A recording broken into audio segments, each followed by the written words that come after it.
I used to think I knew my wife. 15 years of marriage to Sarah had given me the confidence of a cartographer who's walked every inch of his territory.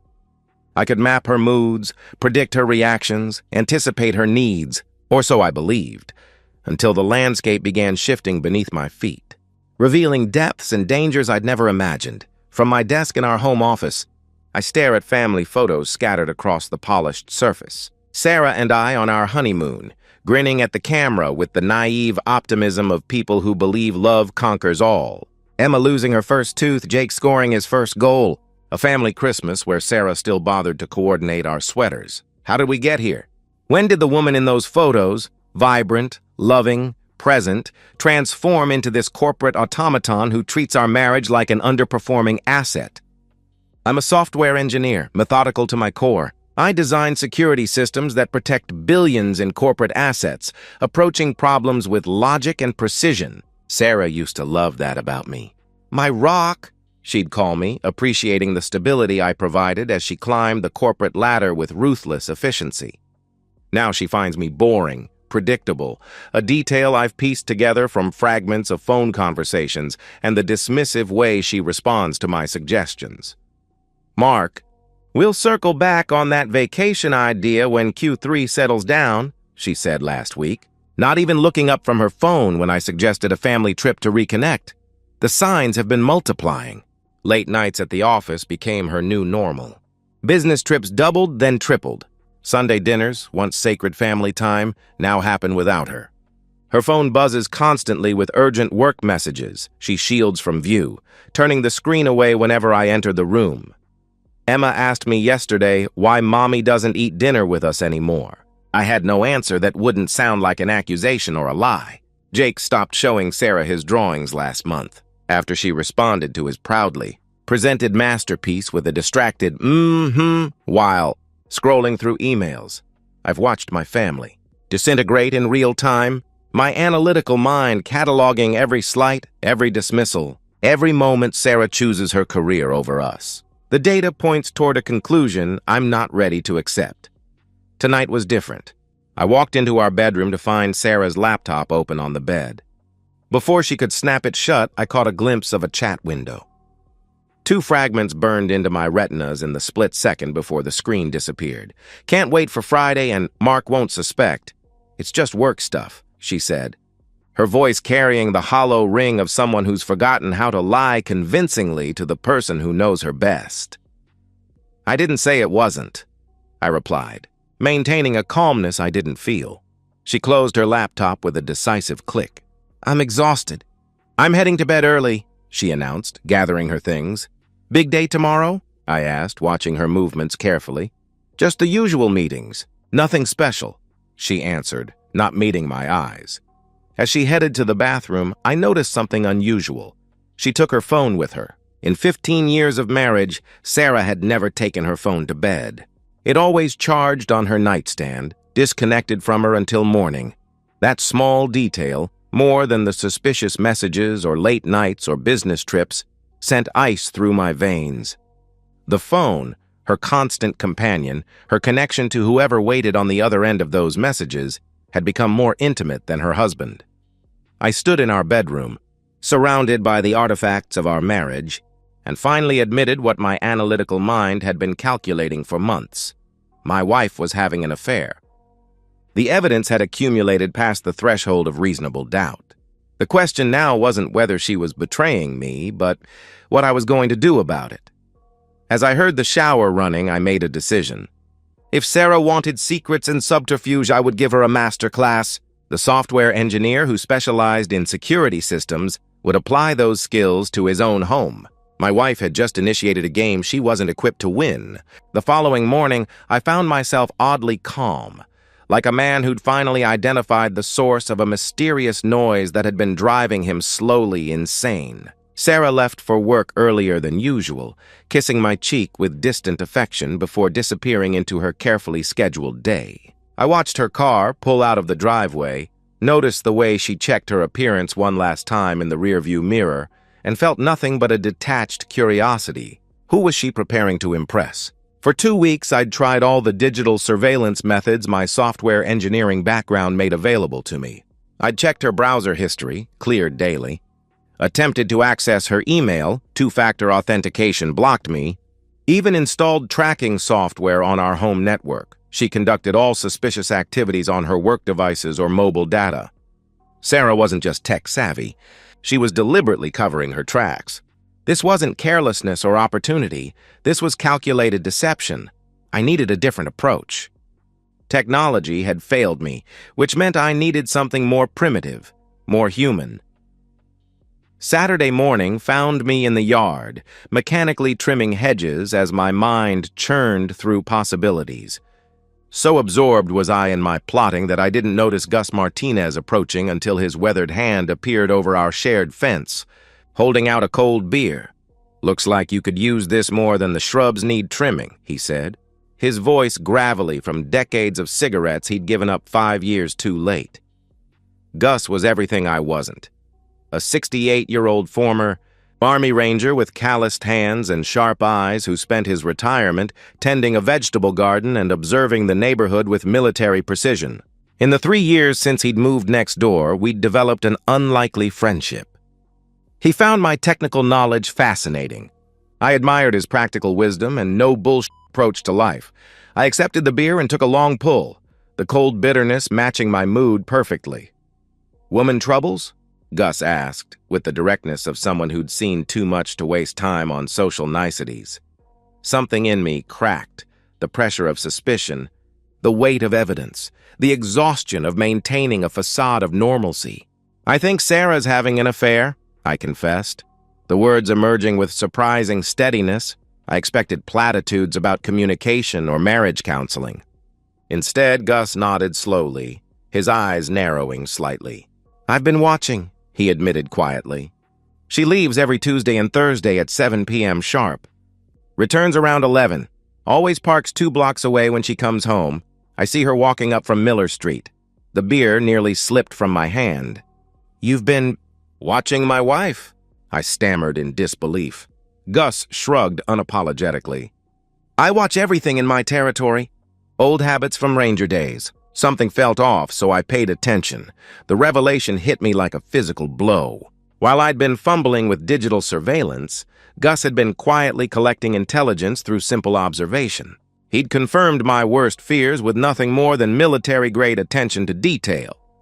"There's more," Gus continued, leaning closer over the fence. "Those yoga classes on Tuesdays? Never seen yoga clothes in your laundry line after. The phone calls she takes in your backyard after the kids are asleep. The way she checks her makeup before leaving on those evenings. Different than her usual work routine."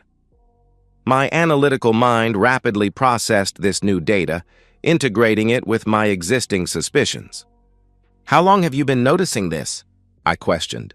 3 months, give or take. Started around when that fancy marketing award was announced in the local paper," he answered thoughtfully. 3 months, 90-some days of betrayal while I'd worked late, cared for our children, and tried to rebuild the connection with a woman who was already gone. "In the Rangers," Gus said, "we learned to trust gut instincts. Your gut's screaming danger, son. Question is, what are you going to do about it?" I realized I'd been approaching this like a software problem, looking for digital evidence while ignoring behavioral patterns. "I need proof," I said finally. "Something concrete." Gus drained his beer and set the bottle on the fence post. "You're thinking too much like an engineer. You need to think like a hunter," he advised, watching my reaction carefully. "I've got equipment from my security consulting days. Good stuff, professional grade. Not the toys they sell to paranoid homeowners." "You're suggesting we spy on my wife?" I asked, though I already knew the answer. "I'm suggesting we gather intelligence through traditional methods," he clarified. "Digital leaves traces. Old-school surveillance doesn't." Hope flickered briefly that somehow all of this was a misunderstanding, that Sarah's secrecy had an innocent explanation. "What if I'm wrong?" I wondered aloud. "Then no harm done," he reassured me. "But if you're right—" He left the sentence unfinished. 3 days later, Sarah announced a client dinner on Thursday night. As she hurried out the door, I spotted something that extinguished my last illusion. An overnight bag tucked discreetly in her trunk before she closed it. That night, I found myself at Gus's door well after midnight. He answered immediately, as if he'd been expecting me, a bottle of bourbon and 2 glasses already set on his coffee table. "She's playing you, son," Gus said simply, as I collapsed into his armchair. I stared at the amber liquid he poured, seeing my reflection distorted in its surface. "No," I said finally. "I'm not going to let her." Over the next 2 weeks, my life divided into 2 separate realities. In one, I maintained the illusion of normalcy, attending work meetings, helping with homework, making small talk with my increasingly distant wife. In the other, I became a student of surveillance and strategic planning, absorbing Gus's military expertise with unsettling aptitude. Gus's garage became our war room. Under the pretext of helping him restore a vintage motorcycle, I spent evenings surrounded by surveillance equipment he'd accumulated during his security consulting years. Tiny cameras disguised as smoke detectors, motion sensors that could trigger recording devices, directional microphones that could capture conversations through windows, the arsenal of a professional spy or a man preparing for divorce court. In combat, you learn patience, Gus explained while calibrating a miniature camera so small it could be hidden in a book spine. Good hunters wait for the perfect moment. Rush the shot, you go home empty-handed. My software engineer's mind adapted quickly to this new programming language. Not code, but human behavior patterns and surveillance logistics. I found myself thinking in new terms: sightlines, digital blind spots, behavioral routines. Sarah's predictability, the very quality that had once reassured me, now made her vulnerable to observation. The plan emerged through methodical iteration. I would announce a business trip to Sacramento, a software security conference I'd attended in previous years, making the cover story believable. The trip would span Thursday through Saturday, giving Sarah ample opportunity to bring her lover home if she'd grown bold enough. Gus would monitor from his house using strategically placed cameras, maintaining communication with me via encrypted phones he'd acquired through old military connections. I didn't question. "You sure you can handle what you might see?" Gus asked during one late-night planning session. After we'd determined optimal camera positions in my bedroom, living room, and kitchen, the most likely locations for an intimate encounter, my response surprised both of us. "I need to know, whatever it costs," I declared with newfound resolve. Something shifted in Gus's expression.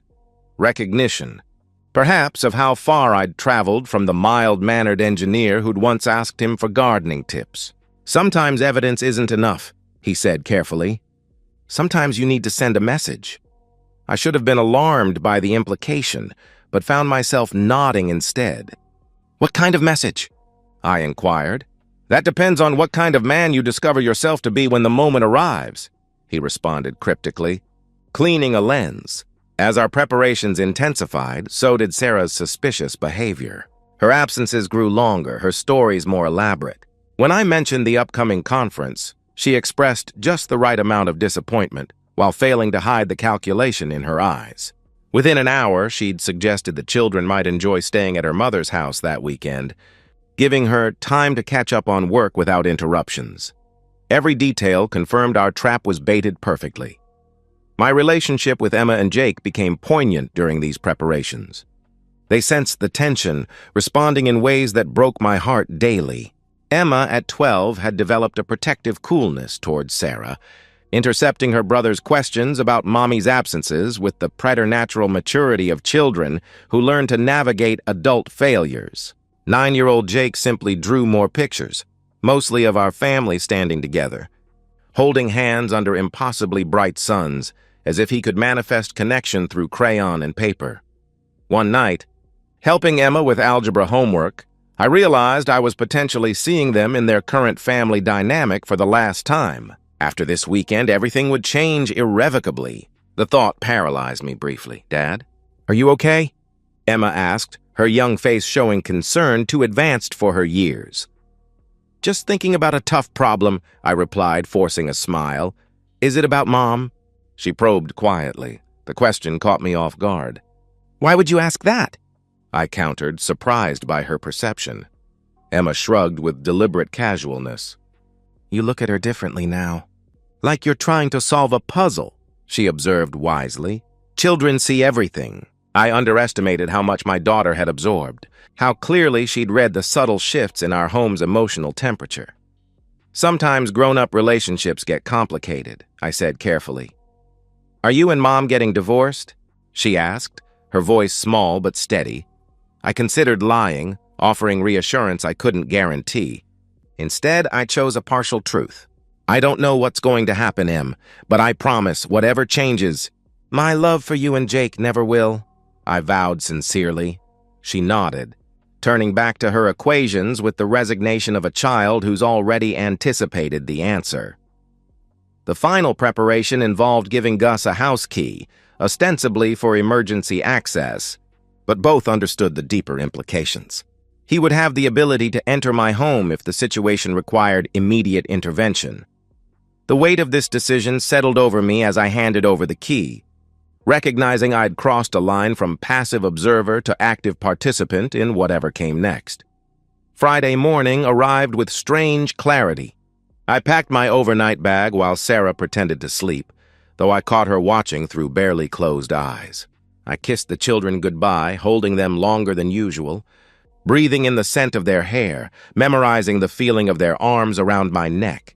As I drove away, I glanced in my rearview mirror and saw Sarah already on the phone in our bedroom window, her expression animated with anticipation. She'd been waiting for this moment as much as I had, just for entirely different reasons. The trap was set. The hunt had begun. I checked into a motel 20 minutes outside town, a forgettable place with paper-thin walls and a neon sign missing 3 letters. Sacramento existed only in text messages to Sarah and a carefully constructed digital trail. Flight confirmation emails sent to myself, conference registration receipts, and automated out-of-office response. In reality, I remained close enough to return home within half an hour when the moment arrived. The motel room became my forward operating base. I spread surveillance equipment across the sagging mattress. The encrypted phone Gus provided, a laptop showing live feeds from cameras we'd installed, portable recording devices charged and ready. The methodical preparation kept me functional, prevented me from drowning in the toxic brew of emotions churning beneath my calculated exterior. Gus's first message arrived at 2:17 p.m. Surveillance active. All systems operational. His military background showed in his communications. No wasted words. No emotional content, just facts delivered with tactical efficiency. At 3:30 p.m., target departed house, shopping trip or setup preparation. I stared at the word target, my wife of 15 years reduced to an objective in a surveillance operation. The term should have bothered me, but instead felt appropriate. Sarah had made herself a stranger. Now she would be treated as one. The updates continued with maddening regularity. 5:15 p.m. Target returned with shopping bags. Appears to be food items and wine. 6:23 p.m. Target showered. Changed clothes 3 times before selecting black dress. Lingerie visible during changes. 7:08 p.m. Target on phone appears excited. Checking watch repeatedly. Each message increased the pressure, confirming our worst suspicions while building toward the inevitable climax. I found myself pacing the small room, checking equipment obsessively, fighting the urge to drive home immediately and confront whatever awaited me there. At 7:46 p.m., the moment I'd both dreaded and anticipated arrived. Company arriving. Black BMW, male, approximately 30, athletic build, confident walk. They're embracing at the door. My hands trembled as I opened the attached photo. Even in the grainy surveillance image, I recognized him immediately. Derek Hughes, Sarah's ambitious junior colleague.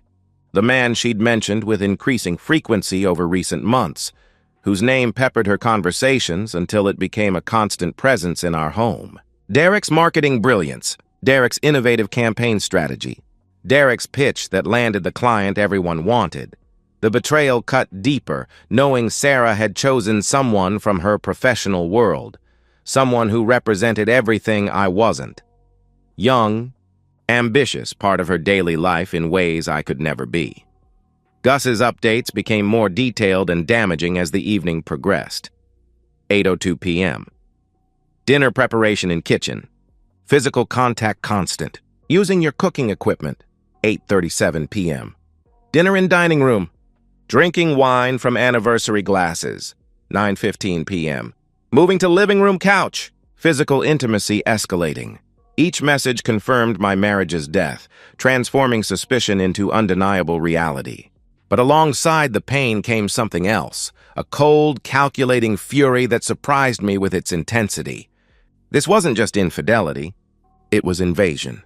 They weren't just betraying me, they were desecrating my home, using the spaces and objects that represented 15 years of shared life as props in their affair.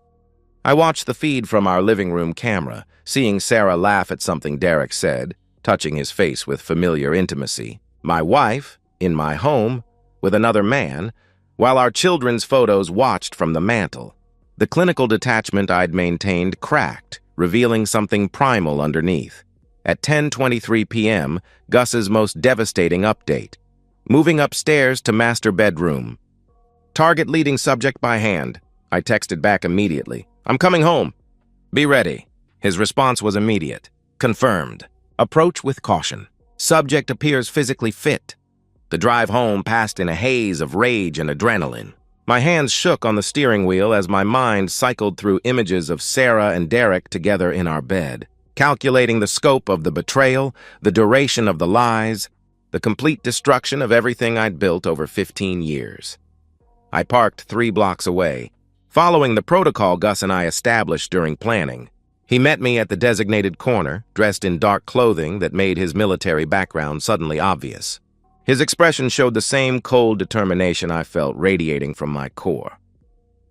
Last chance to reconsider, Gus said quietly as we approached my house. Once we go in there, there's no taking it back. Law doesn't look kindly on what we're about to do. My response came from somewhere deep and primal. She brought him into my house, into my bed, where my children sleep, I growled, beyond rational thought. Gus nodded once, accepting this as sufficient justification. Follow my lead. Quick and controlled. Remember the objective. Maximum psychological impact, minimum legal exposure, he instructed calmly. We approached the house like the tactical operation it had become. Gus checked sightlines and identified escape routes with practiced efficiency. The surveillance feed on my phone showed Sarah and Derek still upstairs, completely unaware their sanctuary was about to become a trap. My key turned silently in the front door lock. The house felt foreign, contaminated by what was happening upstairs in my bedroom. Every family photo on the walls, every piece of furniture Sarah and I selected together, every memory embedded in these rooms felt like mockery now. Gus signaled toward the stairs. Through the hallway, we could hear voices. Sarah's laugh, soft and intimate in a way it hadn't been with me for years. Derek's confident murmur promising things I couldn't distinguish. 6 months ago, these sounds would have destroyed me. Now they fueled something much more dangerous. We ascended the stairs with calculated silence, positioning ourselves outside the master bedroom door. I could hear Sarah clearly now, saying Derek's name with breathless intensity, the same tone she'd used with me in the early years of our marriage, before children and careers and the slow erosion of intimacy. Gus looked at me, eyebrows raised in silent question. Ready? I nodded once. With military precision, Gus counted down from 3 using hand signals, then struck the door with his shoulder, sending it crashing inward with explosive force. I followed immediately behind, my vision tunneling to focus on the scene that had haunted my nightmares, Sarah and Derek. Caught in the most intimate betrayal possible, in the bed where my children were conceived. The bedroom door exploded inward with a sound like a gunshot. Time slowed, details burning into my memory with hyper-real clarity. Sarah's expression transitioning from passion to shock to terror in microseconds. Derek's body jerking upright, the sheet falling away. The glow of my bedside lamp casting everything in amber accusation. Derek's reaction was immediate and telling. Instead of fear or shame, his face showed arrogant irritation, as if I were an inconvenience rather than the betrayed husband whose life he was destroying. He turned to Sarah with an incredulous look. "What the hell, Sarah? You said he wouldn't be back until Sunday," he complained, treating my presence as merely an inconvenience. That casual dismissal, the implication that they'd discussed me like an obstacle to be managed, ignited something primal within me. This man knew about me, had been briefed on my schedule and habits by my own wife. I was a character in their story, not even important enough to be the villain, just a complication to be worked around. Sarah's scream cut through the room, a sound of pure panic rather than remorse. "Mark, what are you doing here? This isn't," she stammered, clutching the sheets to her chest, "what it looks like." I finished for her, my voice unnervingly calm even to my own ears. "Then what is it, Sarah? A business meeting? Client relations?" Derek, displaying the arrogance that would seal his fate, reached for his scattered clothes with infuriating confidence. "Look, Mark, let's be adults about this. These things happen in marriages," he began with patronizing calm. My fist connected with his jaw before he could finish the platitude, the impact sending a shockwave up my arm. The blow caught him completely off guard, his head snapping back against the headboard of my bed, the bed I'd assembled when we moved into this house, where I'd nursed Sarah through 2 bouts of flu, where we'd conceived both our children. Derek crumpled against the pillows, eyes wide with disbelief. In that moment, I saw him clearly. Not the marketing wunderkind or sophisticated rival, but a soft, entitled man-child who'd never faced consequences for taking what wasn't his. "Mark, stop!" Sarah screamed, clutching the sheet around herself. "You've lost your mind!" "I'm calling the police!" she threatened, reaching for her phone, but I couldn't stop. Every late night she claimed was work. Every lie she told our children about why Mommy couldn't make it to dinner. Every moment of intimacy she'd shared with this arrogant predator fueled blow after blow. I'd never been violent before, had prided myself on rational solutions and emotional control, but something had broken inside me, releasing 15 years of suppressed rage.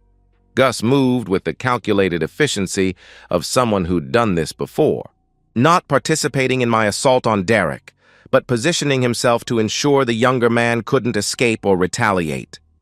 "Stay down," he growled as Derek attempted to rise, applying just enough pressure to the man's shoulder to immobilize him without leaving evidence of restraint. Sarah's reaction shifted rapidly from shock to terror to rage. Initially paralyzed by our sudden appearance, she began screaming for us to stop, then threatening legal consequences, finally attacking me physically to protect her lover. "You're insane," she shrieked, clawing at my arm. "This is assault! You'll both go to prison," she threatened, her priorities crystal clear. The irony struck me even through the haze of violence. After months of betrayal, her first instinct was to protect Derek rather than explain or apologize.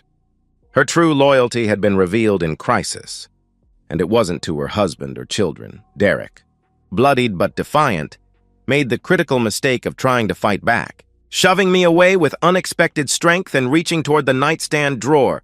"Get out of my way," he snarled, his earlier polish replaced by primitive aggression. "He's reaching for something," Gus shouted, moving to intercept.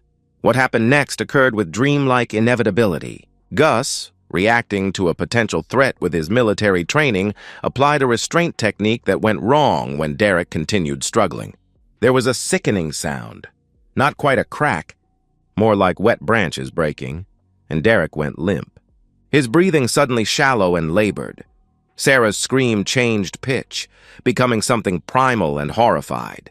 "Oh my God! You've killed him!" she wailed, though Derek was still breathing. "I'm calling 911 right now," she announced, lunging for her phone. She dialed with trembling fingers, her words tumbling out in hysterical bursts. "My husband and his friend broke into our house and attacked my colleague. He's barely breathing!" "They're still here. Send police now." The clinical description, "my colleague," struck me as bizarrely formal given what we'd witnessed, but Sarah had always excelled at controlling narratives. Even now she was framing the story. Not her infidelity, but my violence. Not her betrayal, but my intrusion. She was repositioning herself from unfaithful wife to innocent victim with the instinctive skill of a born marketer. Gus, oddly calm after the violence, assessed the situation with military practicality. "We need to leave. Now. Before first responders arrive," he urged quietly. But I found myself frozen, staring at Derek's still form, at Sarah's tear-stained face, at the destruction of everything I'd thought my life was. "Mark," Gus urged, his voice lowered to ensure Sarah couldn't record his words. "This isn't the plan. We need to, but it was too late." Sirens wailed in the distance, growing louder with each second. Sarah stood by the window, sheet clutched around her body, phone still pressed to her ear as she provided our descriptions to the dispatcher. Her eyes met mine across the room, not with guilt or remorse, but with the cold satisfaction of someone who'd just regained control of a situation. "I want them arrested," she said clearly into the phone. "My husband Mark Stevens and his neighbor Augustus Martinez. They planned this. They broke in and attacked us." The word "us" hung in the air between us, the final confirmation that she'd chosen sides. And I was now the enemy. Police arrived within minutes, finding Sarah traumatized, Derek requiring immediate hospitalization, and Gus and me standing in silent resignation. As they placed me in handcuffs, reading Miranda rights I barely registered, I experienced a moment of savage clarity. I'd achieved my revenge. Derek would never forget the consequences of his arrogance, and Sarah's affair was permanently shattered. But the cost was everything. My children's respect, my freedom, my future. 6 months later, I signed the final divorce papers in my lawyer's cramped office, officially ending 15 years of marriage with a signature that feels both impossibly heavy and strangely weightless.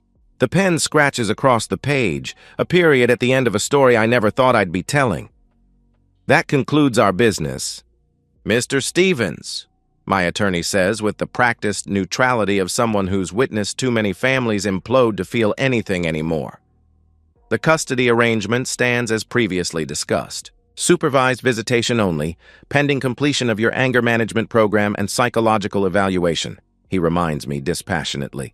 I nod, not trusting myself to speak. The terms of my defeat are comprehensive and irrevocable. The assault charges resulted in 18 months probation, a merciful sentence, considering what might have happened, but the real punishment is measured in the things I've lost. Sarah's testimony painted me as an unstable, violent man who'd been stalking her and planning the attack for weeks. Gus's military background and our premeditated surveillance made our actions appear calculated and dangerous rather than crimes of passion. Derek's hospitalization, 3 broken ribs, a fractured jaw, and severe bruising, provided undeniable evidence of excessive force. The custody hearing was a formality. Emma, now 13, refuses to speak to me entirely. Her last words to me, delivered in the courthouse hallway under Sarah's watchful eye, remain embedded in my consciousness. "I thought you were different from other dads. I thought you were safe." Jake, at 10, still agrees to see me, but asks heartbreaking questions about why Daddy hurt Mommy's friend.